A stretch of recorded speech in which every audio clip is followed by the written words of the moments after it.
Hello everyone, welcome back to another video. Today I will show you how to buy Telegram Premium. So you have to open the Telegram app on the Android device. So make sure you have to go to the top left of the three horizontal lines of setting, and you have to click to the settings,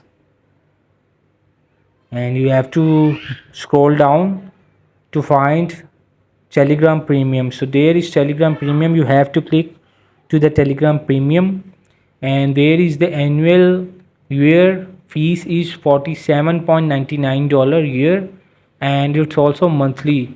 It is $6.49.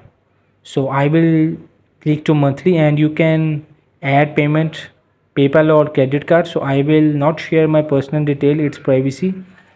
So you have to add the card number and expiry of your card and CVC number. So when it's done, so it will be like this. So you have to add your credit card or Visa card, and you have to just one click on the subscribe button, and your Telegram Premium subscription will be added. Hope this video helped you. Please don't forget to like and subscribe and get notified for more videos.